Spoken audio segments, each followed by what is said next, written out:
4, 3, 2, 1. Good evening, everybody. Is there anybody there, in the words of the Derek Acora? Can I see people? Let's have a look. I don't feel like I'm talking to the spirits. Yes, right. Okay, we're good. Right. Let's get some people on. Oh, God, better unmute myself. I don't feel like I'm talking to the spirits. Yes, right. Okay, we're good. Right. Isn't it great technology? I can't turn this blooming thing off, right? I'm just going to knock it off. I know how to knock it off. She says. Right, I'm not hearing myself. Can't hear myself. Right. Put my phone on. Right. Hello, everybody. Hi, Bethan. Hi, Kath. Thanks for joining, ladies. Hope you've had a good day and you're all ready for Grill the Diamond. Literally, we're going to barbecue it. If you do have any questions, comment them below and then we can ask Roy in between, because I've got a list of questions already. So we'll go through those. But, you know, if you do have anything you want to ask him, ask it now. He won't bite. Just ask anything you want. Hi, Michelle. Hi, Steph. Thanks for joining. This will be on replay, so you will be able to catch up with this if you don't catch it up tonight or tomorrow or whenever. You can watch it next month, whenever. And you can still, you know, ask questions and Roy will answer them. So we're live. Everything's going good to plan. So without further ado, I shall introduce you to Roy Strong, our Diamond Orchid upline. And Roy joined FM back in 2006.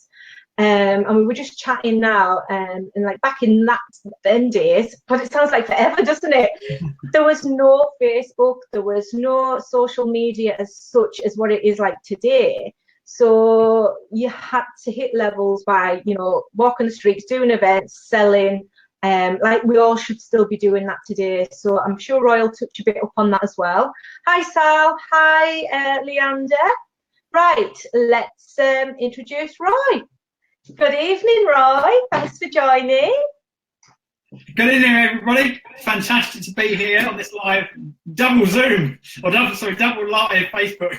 Yay! It works. I can see it momentum. It's great, isn't it? I love this tool. It's absolutely fantastic. Hi, Liz. When I ask Roy some questions, I'll come off so you don't see me all the time, and you can, so you don't still get bored with my face all the time. So as I said, if you do have any questions, please comment them below. Hi, Steph. Hi, did I say hi to Liz? I'm just so pleased that they're all here. That's fantastic. So please, you know, shout up if you do have any questions. So my first question to Roy will be, how did you start your FM business in the first few weeks?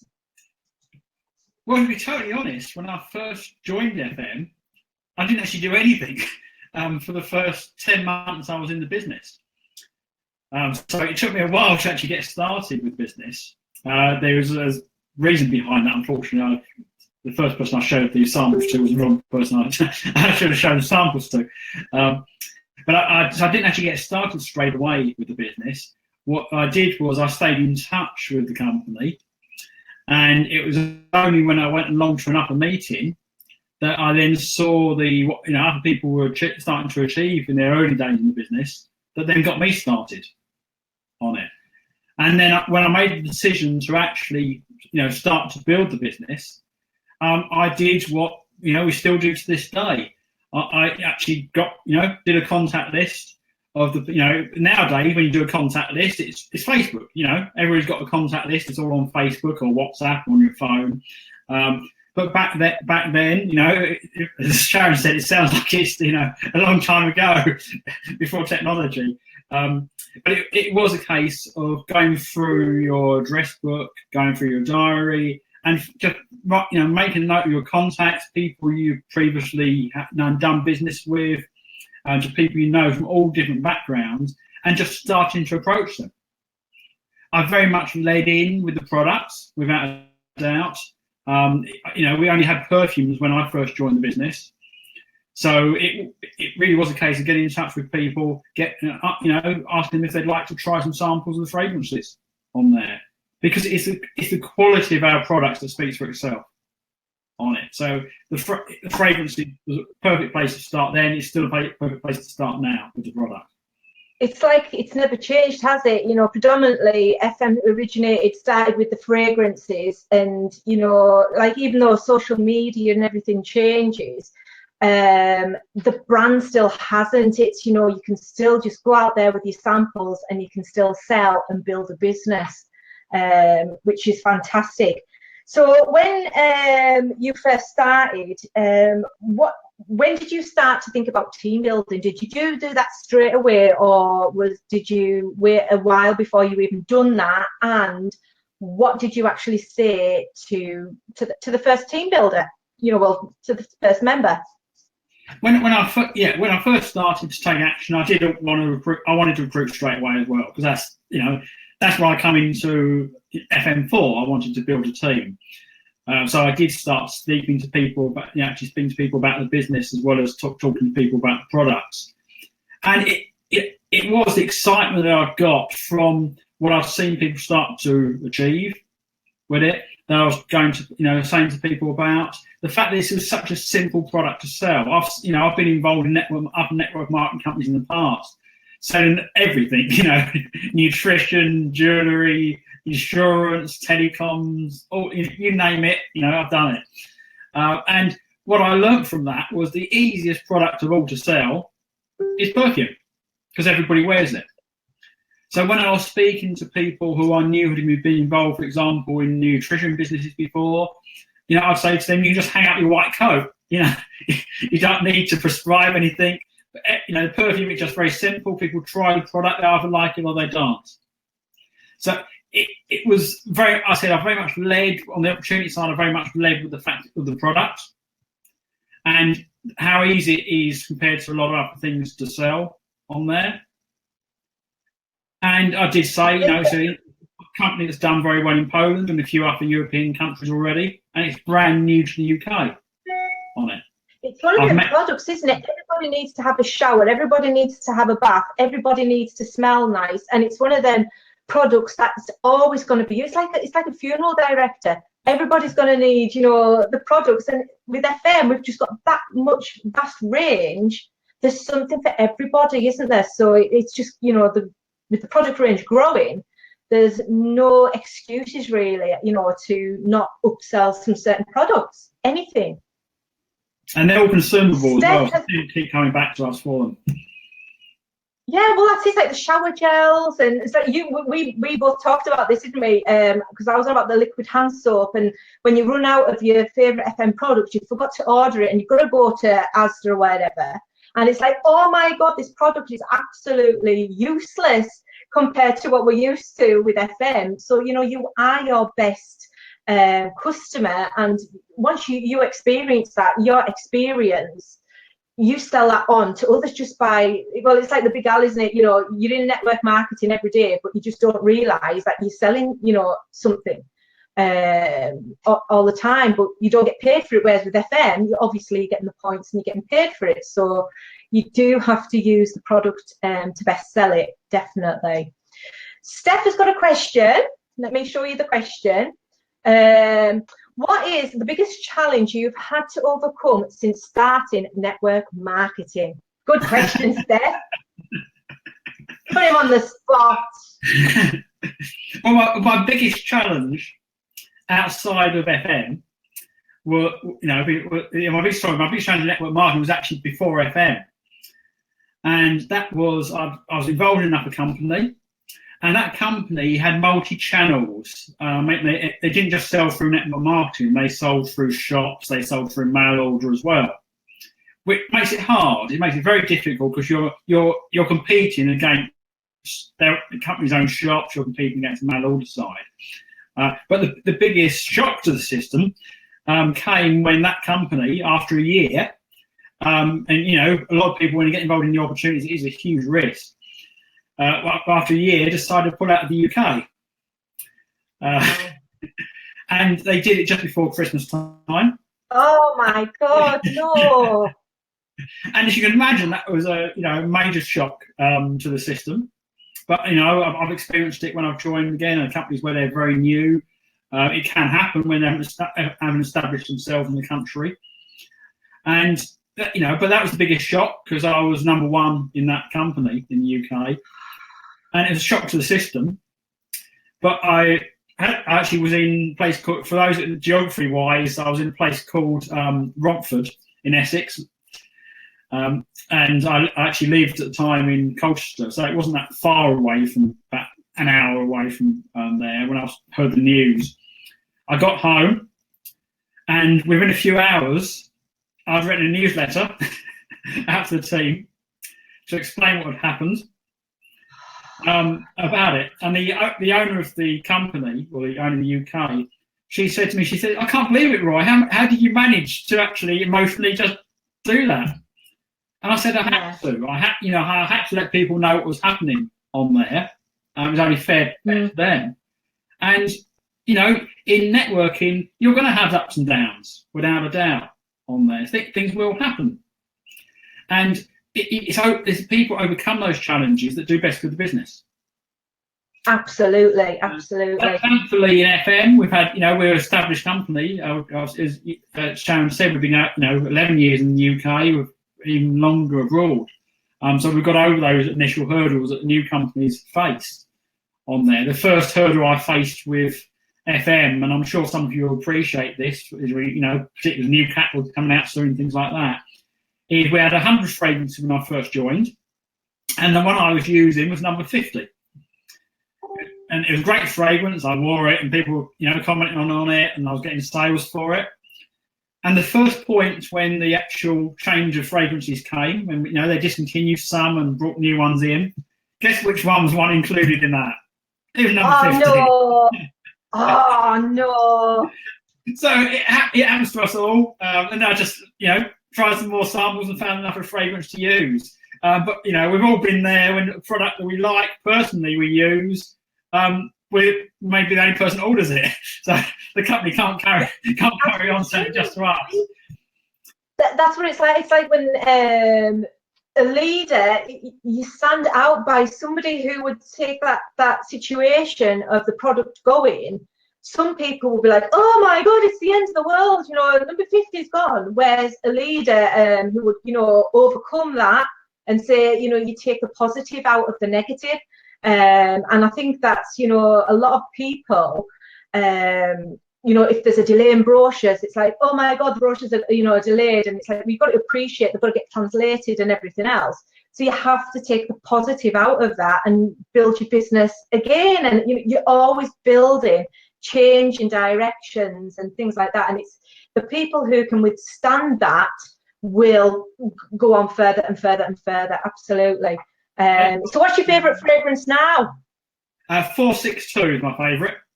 So I'm hoping that stays on there. Yes, that's the 462 is the one I actually get the most compliments on. So I keep on wearing that one. And it's one I just You mentioned that the other day, didn't you? You mentioned that in the group about foods. And I bought 462 when it first came out, just for display, really, for some of the presentations and meetings. And I must have sprayed it at the time because it was open, but I don't remember it back then. And when I moved, I then obviously found it, came across it, and I thought, I wear that today, because I was delayed in my move. So I was surrounded. Some of you may have seen some of the Zooms. I was surrounded by boxes for about a month, or packaged up. The normal fragrances I was using from the FM range were all boxed up. So I actually used what I had.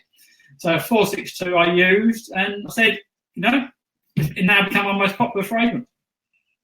That's it. You've got it's your weapon, isn't it? Your secret weapon. I honestly, I keep thinking people think I'm talking rubbish, but I always change my fragrances because I want that reaction. And when I was in Morrison's, I was seriously down the pasta aisle, and I think it was 180 I had on, and somebody, as you're with your trolley, she was like, "Oh, that smells lovely," and it was like, boom, that's what I am always going to be wearing.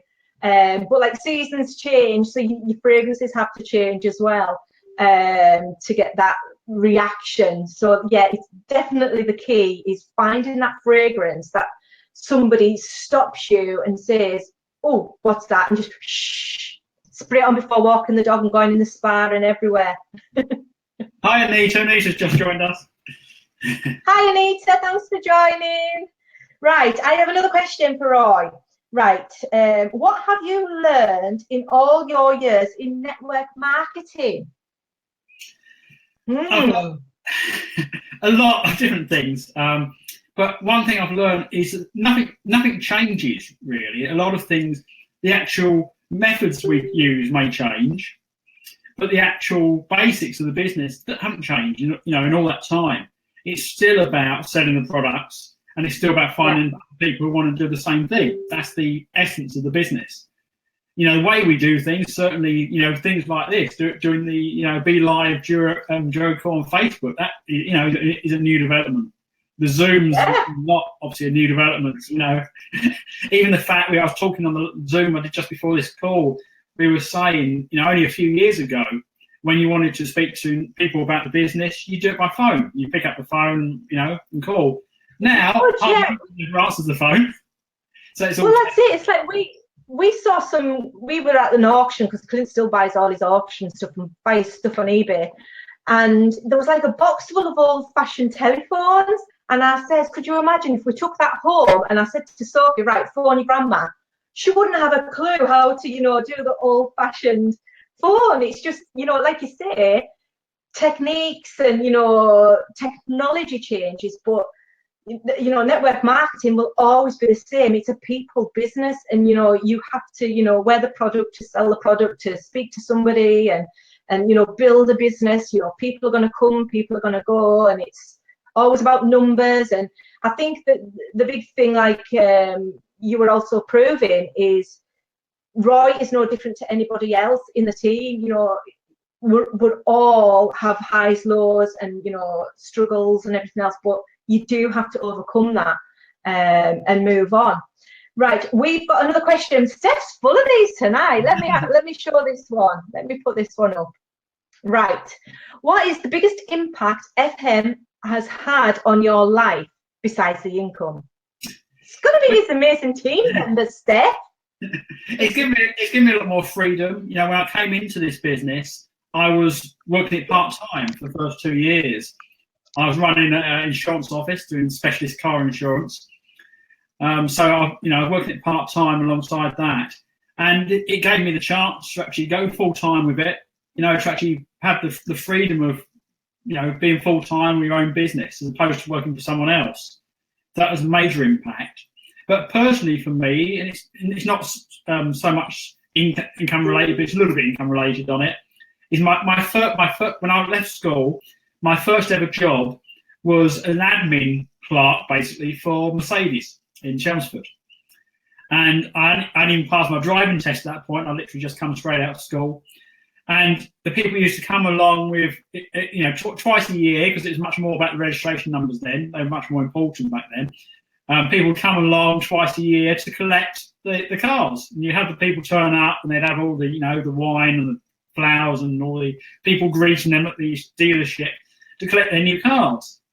And I couldn't even drive it. I wasn't even allowed to drive these cars.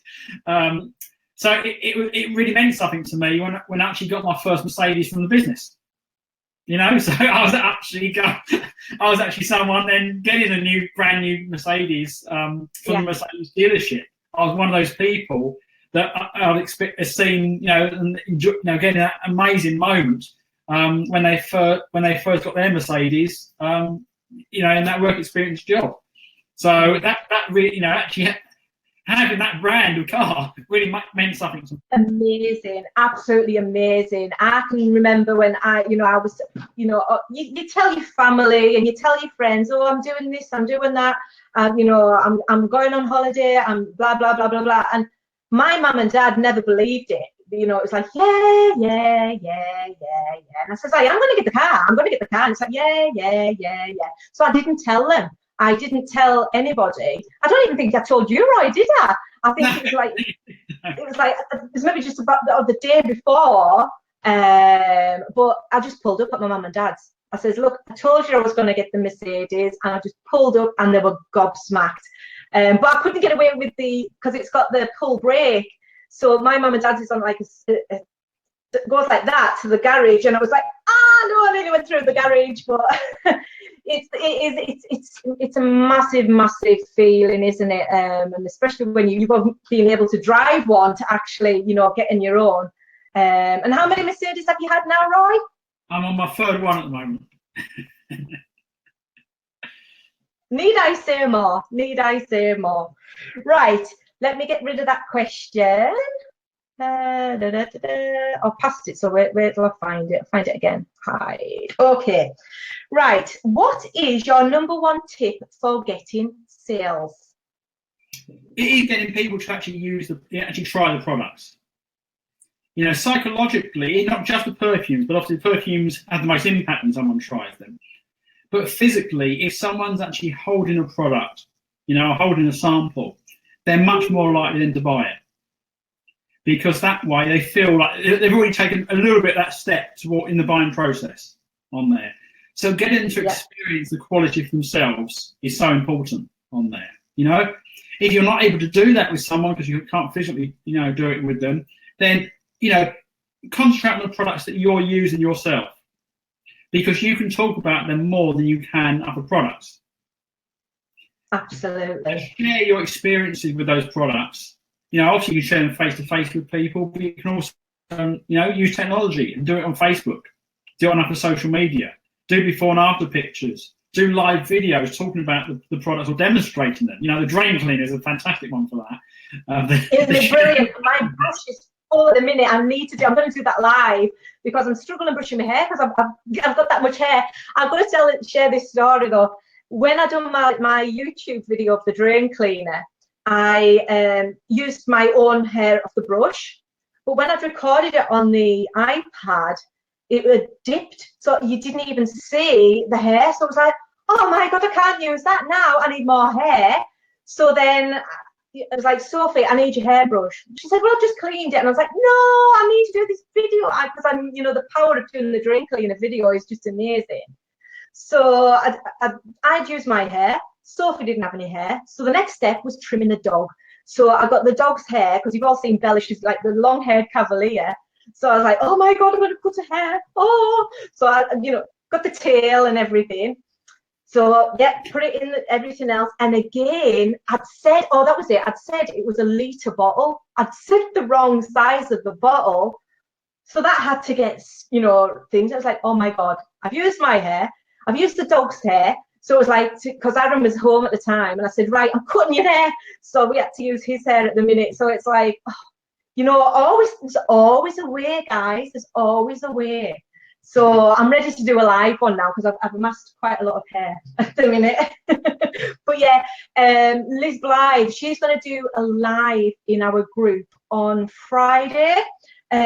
She's doing really well by doing what I used to do is I don't even know if I always show them usually, sample packs. So it's a sample of the beta-glucan, it's a sample of, I've got some more to pick up, I've got a few samples to make up, but she's got so many sales by doing sample packs, and that's just by you're getting the points for the product, you're putting them into little 5mm pots, and you're giving them to your VIPs.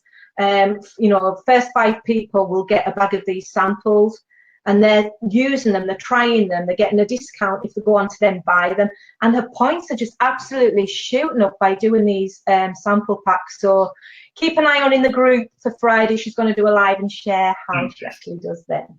So, right, Roy, what is your number one tip for getting team members? I would say to just actually let people know you're doing business. It's amazing how many people join, and they're secret agents. They don't tell anybody they don't tell anybody they're doing FM. They put nothing up on their profiles on Facebook or other social media about the fact they're doing it. You need to be letting people know you're doing the business. You need to be letting people know about the actions you're taking with the business. Because people want to see, they want to join someone who's active. And by putting up actions you're taking with the business, including when you're, doing the calls like this and involved in calls like this, put those sort of things up onto your profile so people can see the actions you're taking. And as you start to build a team, actually, start to praise the people in your team as they start to achieve things, and include that as well on your profile. Because people will check you out on your profile. People you know when you're speaking to them about the business, and people you don't know. We say on the trains, it's very much a case of, if you go along for a job interview these days, the employer, unless they're insane, would have actually looked at your social media profile. Yeah. And if you've got things on, and if you think your profile's hidden, it's not. They will find a way to see it. And if you've got things on there like, I can't stand my boss, or I couldn't be bothered going to work today, or just generally swearing and everything else on your profile, then you're not going to be invited along for the interview. And this is exactly the same. And this is true for your potential customers as well, but more so for people looking to join you in the business. If they go to your profile and it's got negative things on there, and it's just not got things about the business and actions you're taking with the business, then they're not going to join you. They're going to join someone else. It was FM worldwide. We've just get over 1 million distributors. Absolutely incredible now on there, and a lot of those on social media. So they've got a wide choice of people they could join with. So you need to make sure that you look at your own profile and think to yourself, would you join you? And if you wouldn't, then make changes to it on there. Absolutely. Yeah. And absolutely. There were things I needed to alter on there. And Ulysses, I can see Ulysses just joined us on the call here, and Ulysses said to me there was things on there my profile needed to change, and she was right, and I've changed them, and I'm still trying to improve it on there. But it does make a big difference. It's a constant process, isn't it? It's a constant, evolving all the time. You've always got to keep up and change things all the time. We've got another question. Let me see. Right, it's from Sally Anna. Right, it's a big one. I know what I would say, but I want to hear it from Roy. Right, are you ready? Do you think it's easier to sell in some regions better than others? I joined 5 years ago and found it really difficult selling in my area. I'm trying again now, but I'm thinking of wandering a bit with the advertising. Good question. Yeah, very good question. Personally, I think it can be done anywhere. We've got a video on the team support site where we talk about the international side of things, and we've got someone saying on there that in the UK it's difficult to build, and that it's not. We know it's not. We're building in the UK, but if you go to any other country, you'll get them saying exactly the same thing there about their own country. Everybody thinks that it's more difficult sometimes in where they are than it is in other places. What I would say with it is sometimes in different areas you definitely need to approach things differently with it. There's products that will sell more in some areas than others. There's a different market to attract of people in there. If you're, for example, if you live in a university town, then if you're looking to sell and recruit, it's a good idea to target the student market there. So you adjust your advertising to that market. You need to think about in your area the ideal target person that you would be approaching with the products and with the opportunity. And and that goes on to, like what we were talking about the other week as well, was about finding your ideal customer. Everybody thinks everybody's their ideal customer, and it really isn't. You do have to find a niche. So if you are like in a student area, target them. Target adverts, target products that are affordable to them, and target them joining to make some extra cash. It's just about thinking like a couple of steps ahead. And it's like, well, I'm 43, so I'm like thinking, I don't have babies anymore. I don't have young kids, so I can't sell that side of it. But I can sell a woman who's, maybe just divorced, or they're looking to, when you get to 40, you want to go all inclusive. You want to go on adult only holidays. You don't want to be surrounded by kids. And you've just got to think a little bit differently and try and find a new target market. But I would say I've never ever, when I first started, I was the only one in Cumbria. I probably still I'm the only one up in this area, to be fair. So when people say, you know, I'm on my own, I, you know, don't work with the sponsor, blah blah. Well, neither did I. You know, it's like we have to build, and what we want from the business is you build out. So you start team building, then they start team building, and then over, you know, you've got the whole country. But work through the football coupon. That's what I did when I was looking for cities, and I just worked the whole way through the map. You know, why think little? Think big. There's so much to go for. It is a good idea sometimes to sort of concentrate your advertising on a specific area, because then that way the same people are going to keep seeing your, you know, the adverts and things you're putting out there, and you'll be able to sort of build up a, I can't think the right word, awareness, isn't it? But whenever you advertise in a specific area, you're going to get people from that area, but you'll be amazed. You'll get people from all over the place as well, and even from other countries. That's a tip. The trick is, don't have where you live on your Facebook, because that riles me. I don't own. God, I sound like an admin. Don't I have a group? I've got a weddings in Cumbria group, and I, honest to God, I don't really advertise much of FM, but I'm the only one in it, so I'll only do it maybe once a month. But you see people trying to join it from different cities, and it's on the profile where they live and stuff like that. And it's like, well, you live in Dorset, so why do you want to come to a Carlisle selling group? And it's like, just little things like that, you know, and I'll tweak wording to join my regional team, join my national team, join my local team. And I think that helps as well, just by changing a few words as well. Yeah, it depends what you're trying to appeal to. You know, and of course, India announced that they're going to change the name of their F1 team from Force India to, I think, Force Group or something like that, because they want to attract in sponsorship for people, you know, companies outside of India. So it comes back to what we said: is thinking about who you're looking to target, and you know, adjusting your advertising, both the product and for the business, to that audience in there. Think about where do you live.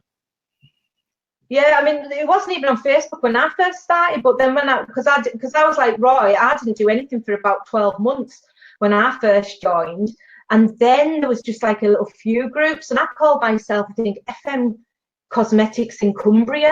And it's like, oh my God, but then I'm just restricted to Cumbria. And it's like, I'm just restricted to FM Cosmetics. But what if I want to sell? You know, it's these things you learn the more you get along in the business.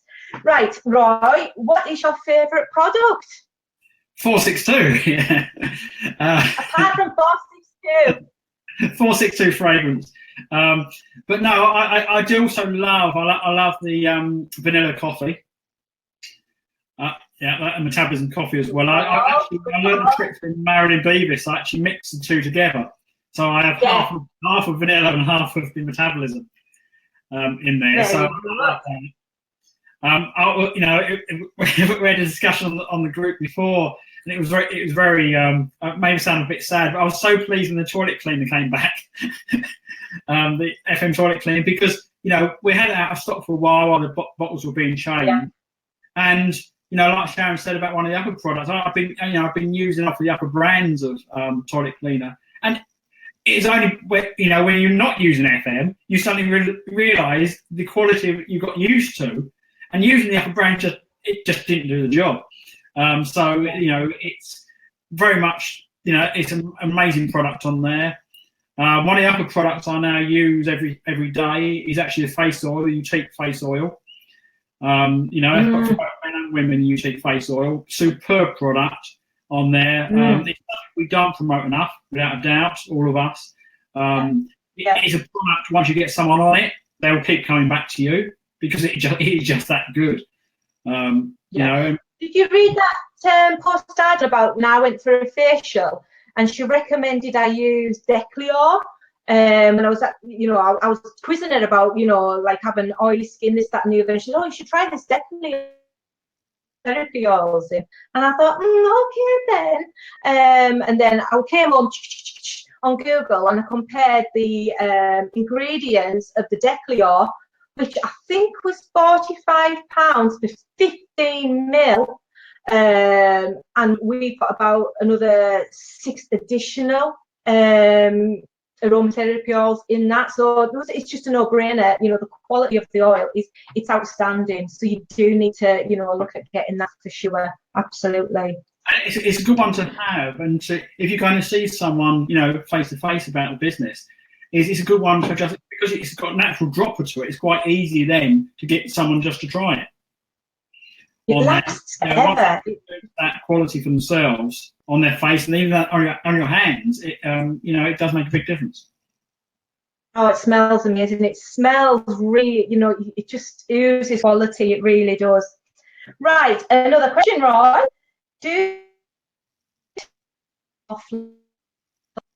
Sorry, Sharon, I couldn't hear you then. I think your sound. Oh. Can you hear me all right now? Yeah, sorry, yeah. Yeah, okay. Do you still look for team members offline? Oh yeah, absolutely. Yeah, you know, everybody should be looking both offline and online for people when they're looking to build a team with it. Everyone you come into contact with is a potential person to speak to about the products and about the business, and every opportunity to take on there. I know Yulita was telling the story on the previous Zoom I was on, where she went along to a fashion show today, and the fashion show wasn't related to the business, but she went along there, and she actually made 4 contacts that she'd lined up presentations with from the fashion show. So it is everywhere you go. I went to visit someone yesterday, and both her and her husband are now joining the business on there. So you want to not limit yourself on how you're promoting it. New contacts you make, whether they're offline or online, are potential people to speak to about the business on this, and never miss that opportunity to do it. Right, we've got teachers pet against Steph. She's got another question for you. I think she was sitting down like this. Right, would you say your confidence has grown with the changes, i.e. phones, social media to lives, or have you always been a confident and adaptable person? I must admit, I've always had, since I was a kid, I've always had confidence. I remember years ago, so I left school when I was 17, and some of my friends stayed on at school, and they were down at a shopping centre doing a charity fundraising thing on there, and they're all standing back. They weren't actually approaching anybody. So I said, hold on, I said, look, I bumped into them, I said, look, I'll sort this out for you. And I was going up to people and dragging them over to them. So it is, I've not lacked confidence or belief in myself on there. But as I do adapt to changes. I actually like changes and new technology on things, but it is a learning curve. And when you first start to use new technology, even if you like the technology itself, it's still, when you first use it, you are hesitant, without a doubt on there. And I'm no different from that. When we first started to do the videos, the first video I did, I didn't know I was going to be doing. I remember that. You need to turn up my old home, and she said, "Right, we're going to be doing some videos today." So she set the iPhone up and put it on this, propped it up on this little stand thing, and then it shot which got me in front of the camera, and I started speaking. Got me speaking, and sometimes it's good to be thrown at the deep end like that. We did make one error, which some of you would have seen when we put up that first video. Somehow it ended up upside down. So I think it was targeting the Australian market, maybe. But I like it. It's learning the new things, and you get better over time with them. You get better doing it. So it's practice. Whenever you're learning new skills, and this is something that the top leaders in network marketing say when we went over to Vegas, they're all saying the same thing on this, is the fact that you need to actually take action, and it's only by taking action you actually get better at these things. By if you don't do them, you're never going to get better. You're never going to learn that skill. So you need to, start to learn it and start to do it. Because that's the only way to do it. But with these, we could be the next, Richard and Judy. Exactly. Yeah. Right. Another question. Where do you want to be in 5 years' time? I see myself Onyx Star without a doubt in 5 years. That's obviously the top of the star plan. That's the aim is to get to there, and if they put a new level above that, it'd be to work towards that. But I think you'll know this is well shown yourself. Is as you get to stages in the business, it becomes much more as you're developing. It's much more once you've got your team in place, it's much more about helping your team and helping people to their own goals on there. So it's not so much about myself, what level I will be in 5 years' time. I said Onyx Star and above is the target, but it is actually helping team members to get to the levels that they want to get to in 5 years' time. Because only by helping people in your team will you yourself achieve the levels. But it's also that satisfaction you get out of it, of actually the seeing people hit new levels in the business, seeing the difference it makes to their lives on there. Because for all of us it's different. I talked earlier in the call about getting the first Mercedes, and because of my connection with Mercedes in the past, difference that made for me. But for everyone it's different. For some people it may be just the income that allows them to have more freedom, more time with their kids. For other people, it may be just going on a holiday, actually having that, the free holiday on there. Or it may be the recognition, because a lot of people in traditional jobs, they don't get recognised, they don't get congratulated, they just get told off. Whereas here, people get recognised, they get the certificates, and they get the praise and that, and that makes an incredible change for people's lives. And where it's wonderful to see people, come out from their comfort zones. We've got a wonderful lady who's part of the your overall team, and for her, actually, even speaking on even a group Zoom was a very scary thing, and now she's doing live videos regularly. Amazing! It's amazing, the confidence. Yeah. So it's working with your team and helping them, and particularly those that really want to go for it, the ones that really want to achieve a lot, just to see where they want to get to and help them to achieve their goals on what they want to do. Yeah, absolutely. Right, this is a big question, Roy. Remember when I set up the event? Yes. And I'd said that, right, how many people in your team? Now, we've even had somebody today who said 400,000.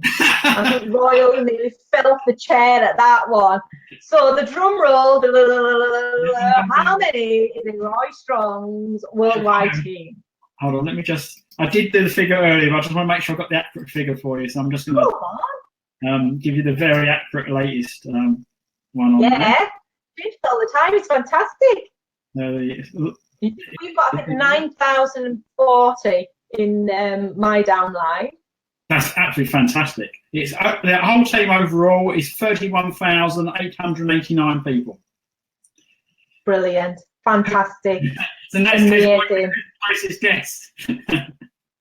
Yeah, so whoever got the closest was, what was it, Roy? 31,000. 31,889. So nearly 32,000 in the team. And don't forget, and I say this every training, 0 points. Roy started with 0 points. He started with one team member, and now he's got a downline of nearly 32,000 people. But that is due to consistency, focus, and self-discipline. It's you have to go through the proper times, and you've got to just keep going and focus on your goal and remember your why. Like Roy was saying, we've all got different reasons and whys, and if you forget that, then you may as well give up. but you've got to be focused, and you will get, you know, you'll get the cash, you'll get the lifestyle, the incomes and that. You know, if it's there for the taking, it really is there for the taking. Right, I'm just looking at what's the Jamaican swear. I was intrigued by what Michelle's just said. A Jamaican swear word. That's new. What was that? I'm interested. I don't know. I mean, Michelle said a Jamaican swear word, so I don't know what that could be. Right, so that's that question. Right, I've got one final. You what, Roy? No, I know a few Polish swear words, but I'm not going to say them on this call. I can still say my poo pivo, but I can't drink pivo now. I'm not a pivo drinker. The Malaga. I can only drink wine. Right. If you could start your FM, this is a big question. Yeah. If you could start your FM business all over again, what would you do differently from the start, if anything at all? I'd definitely get started quicker. As I said, I didn't do anything for those first 10 or so months. Yeah, totally agree. Totally agree. Yeah, so I'd definitely, you know, get going from day one on there. I'd also do, you know, we've been talking on some of the other Zooms about, you know, actually doing a recruitment in chunks, if you like, doing a big recruitment drive. So you're recruiting a lot of people at the same time. And that way you can guide them through the system at the same time. So you can take them through getting started, and you know, they're working as a group towards different levels within the business on there. Yeah, great camaraderie, without a doubt, on there. The buddy system, isn't it? Is that they've got somebody in the same position at the same day, the same sort of time of, you know, they're in it together. I would say I would structure a business better than I did in the early days with it. You know, you learn as you go on, you learn the structure. And I think the company's done very good now with the actual welcome home incentive, where it's based on actually having 6 legs and building up 6 legs to 5,000 points each to get the €500. Absolutely amazing incentive. But it encourages people to build the business in the right way. You know, if you're looking to build and move up to the higher levels, then certainly having 6 active legs in your business and trying to balance those as much as you can. You're never ever going to balance all your legs because they will all go at different speeds. But, you know, building up 6 legs will help you to earn income through the Magnolia program. And obviously it also will help you towards moving up into the Orchid program. Certainly to get on to the Amaranth Orchid and above on there, it will help a lot with that. So it's structuring your business from the early days in the looking forward into the way you want to do it on there. So I'll definitely have learned that from there. And one thing I've learned later on is more that I should have made much more of a move over to the social media side of things and to build on social media earlier than I did. I know Sharon yourself, you started before I did, you know, really driving things forward on the social media side. So whatever developments are coming up, we talked about changes in technology and things will, you know, the way we do things now, the way will be different in 2 years' time. You know, people will be using different apps and different things. So it's to make use of those new things, not, you know, to actually embrace them and actually use them both for the sales of products and for building your business, you know, as quickly as you can on and take advantage of that situation. Yeah, it's like stepping outside of your comfort zone, isn't it? It's a strange, you know, you've got to you've got to embrace it, like you said. You know, if you want your business to push forward quicker, faster, you know, bigger, deeper, wider, whatever, you need to embrace it. And how do I say it? As you say, just get over yourself and, you know, get in front of it and just do it. You know, at the end of the day, if you don't just do it, somebody else is going to just do it, and they're going to get maybe another 50 members into their team, where you could be having that 50 members in your team. So, you know, you've got to really think of how bad do you want things, you know, how bad do you want your life to change, how much, you know, things like that as well. So, Roy, that's all my questions done. Oh, hang on. No, we've got a final question, Roy, yeah. from Michelle. Right, let's have a look. I love this little system. I love it. Right, what is the best way to motivate your team without coming across as a nuisance? I hate to be pestered, so don't want to come across as a pest, but want them to get going. I would say you can motivate them in a lot of different ways now. It's not, it's not just that one-to-one message. If you're connected with them on Facebook, if they're in the Momentum group, again, you can put things up in there that they will see. So that would help to motivate them. It's also setting that right expectation from day one on it. When you sign someone into the business, say to them, and say to them, the business will have ups and downs. Every business does. It's not a smooth ride like that. There will be ups and downs, and there will be times when the person you're introducing to the business, they will go silent. Sometimes they may come onto the team calls, and sometimes they don't. They may be chatting on Facebook with you a lot, and then they're not posting in the group. And you need to ask them from when you first sign them up, what do you want me to do when that happens?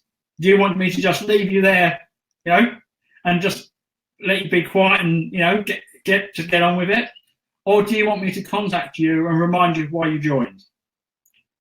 And the vast majority of people you ask that question to when you introduce them will say they want you to contact them and remind you why they joined. So by setting that expectation early on, it means then when you do that, when you then contact them and remind them of why they joined, you just say, as you told me to do, as I promised I would, I'm contacting you to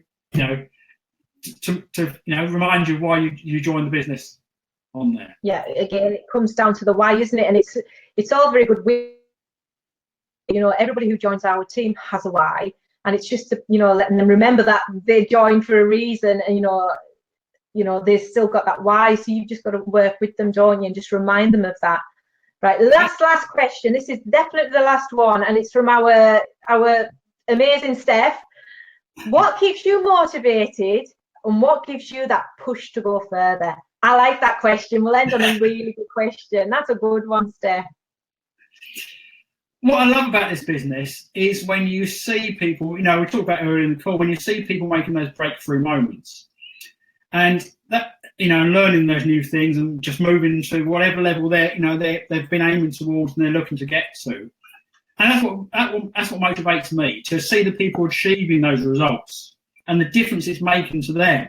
And as you bring in new people into it, you'll be helping some of those to do the same thing and to actually achieve their own personal goals on there. So you're earning money from it, but you're helping people as well to make big changes or small changes to their lives. So that definitely keeps me going on there, without a doubt, and seeing the things. I've been part of this company for 11 years, so it's wonderful to see the way the company's developing as well, and to see the new things coming on. We've got obviously a new catalogue coming out in October, and I'm sure there'll be some new products and bits within that. And the company's moving forward. There's been a lot of change over the last few years. We've moved forward on the technology side.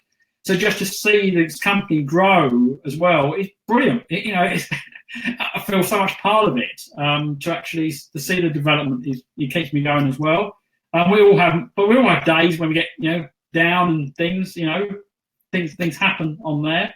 I don't know if Anita's still on the call, but she when I have days when I feel a bit down, then she'll message and pick me up on there. So like Sharon was saying, the buddy system works very well with that. Finding someone you can work with and to build the business with on there to give you that injection of momentum. That time makes a huge difference. When I first started, there was me and there was two other girls. And we would, I think they were in David's leg and Marilyn's, but we were the sideline teams. We had nothing to do with each other, but we all wanted to hit 21% together. So we all started at the same time, And I think I only met up with them because of the Australian group. There was an Australian group at the time. So it was like, okay, girls, the first one to get to 12%. So, of course, I was frantically trying to hit my level and everything. And it was like, yeah, I've done it. And it was like, right, the first one to hit such and such. And, you know, they're not in the business anymore. But I think that just shows as well is that my focus and drive was clearly stronger than what theirs was, because I'm still in the business. It'll be now 7 years. Been 7 years, 2010, but I didn't do anything for that time anyway. But yeah, we've all got our drive, haven't we? Right, last, honestly, Steph, no more. Who is your biggest inspiration, Roy? This is a good question again. It's good. It's good. Well, you know, within the profession, when I first came to the profession, there was a guy called Neil Valander who actually built a perfume network. He was sort of the person I sort of looked to as the inspiration on there. But things change over time with it. And sometimes it's also, you know, they say you shouldn't meet your heroes and things like that as well. But Eric Worre I very much follow now. And Eric Worre is someone who's actually taken a sort of step out. He no longer is involved in any companies. He actually just provides training to the industry. And seeing what he's achieved and the way he's pulled people together from all different companies to bring the actual sort of best tips and ideas. And again, he's, you know, very much trying to keep up with technology on there. It's brilliant to see that, without a doubt, to see the way he's done that. So a lot of inspiration from him on there. And it's also comes, you know, as I said, the motivation comes in a way as well. It's from seeing people achieve new things with it in the business and seeing people hit those. You know, people who have just started to build their businesses can be huge inspiration, without a doubt, to the things they do, you know, and the momentum that they create. You know, I remember when, you know, I can remember clearly meeting you for the first time, Sharon, at the Preston. Yeah. Oh God, I was starstruck. Honestly, I was starstruck. It was like, oh my God, there's Roy Strong. Oh, there's Roy Strong. And it was only Golden Orchid then. But you actually inspired us as well. You know, I remember a group of us talking. You know, I think you had to leave a bit early, didn't you, from that one? Yeah, to get the train back. After you got, we were talking about you. It was all good. And, you know, we all said to each other, you know, that is someone who can be an orchid. That is someone who can achieve things. You know, you can't predict in this business. You can't prejudge. And, you know, sometimes people that you think, you know, they're only going to join to buy some bits and they go on to become, you know, orchids. Or you get up with people where they come on board, often sometimes with a lot of experience, and you think, oh yeah, you know, they're talking a big game and they're going to build a big team. And they don't even get the kit, you know, they don't even show anybody the kit. So you can't predict sometimes, but sometimes you meet someone and you can think, yeah, that person's got, you know, that spark to do it. You know, we thought that from that meeting. I know you talked a lot to us in the lobby area, and that's a good, you know, that's a sign someone's going to, you know, certainly get off to a good start when they start, you know, talking a lot on there. And that meeting, you know, I keep saying, oh, you know, when I go through my story to people, inspired me massively. You know, I had to get the train down to Preston and I had to get another, you know, train to Leyland and stuff like that. And I was only at, I think, 6% level. No, I was at 9% level.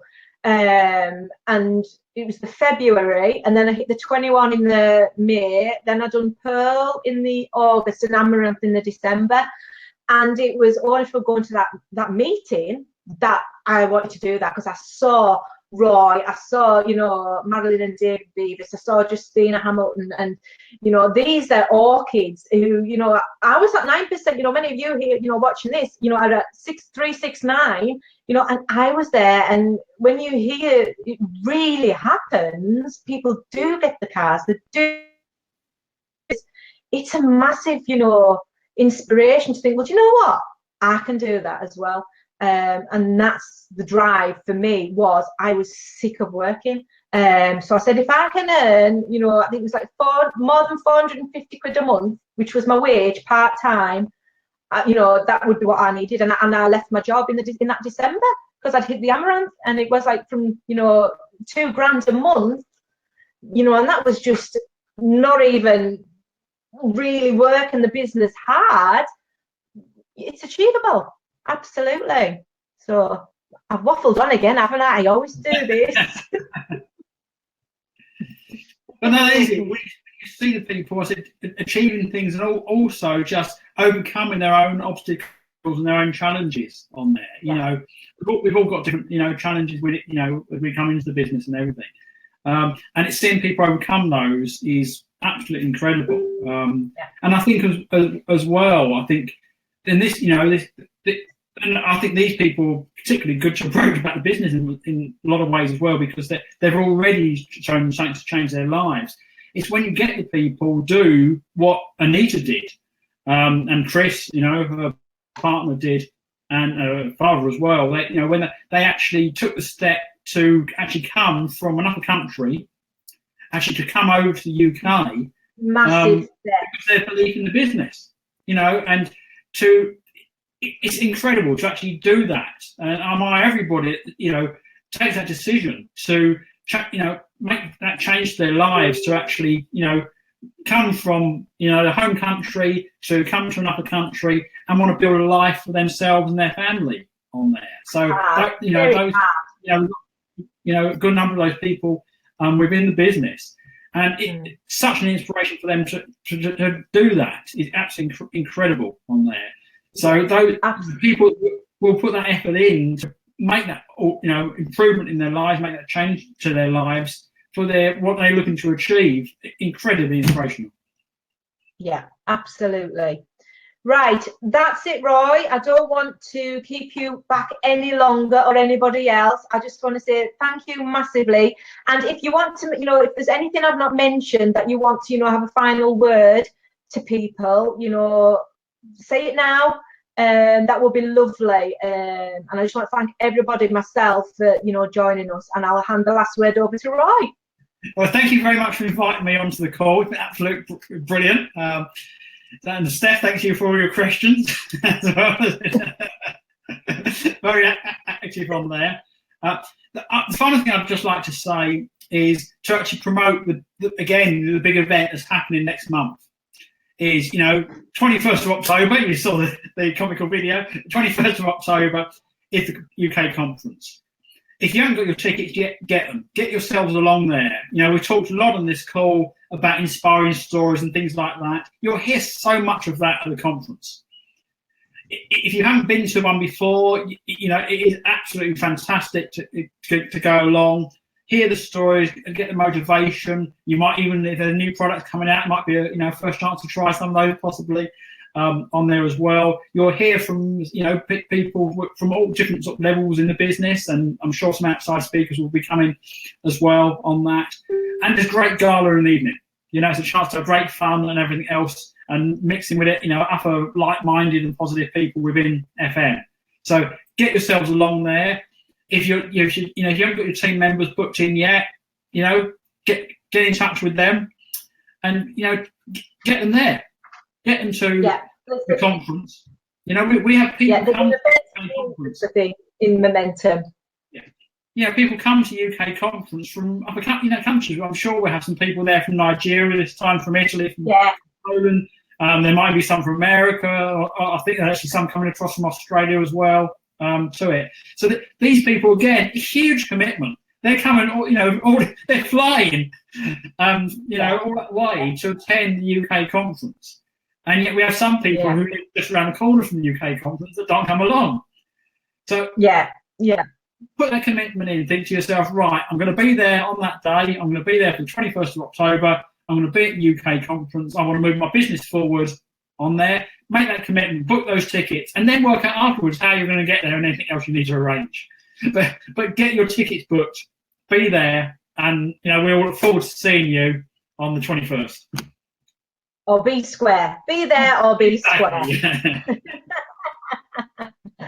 Right, everybody, I am going to switch this off now. So thank you again for joining us. And I hope you have, you know, got some inspiration from tonight's call with Roy. And hopefully we'll do another one another time. We could, because now, hey, we're the new, what is it, Rich, Judy and Richard. I can actually get 4 people on this, so who knows what our next interview might be. Right, thanks again, everybody, and thanks ever so much, Roy, for joining it. I really do appreciate it. Thanks very much. Take care, everybody. Have a wonderful evening. Bye.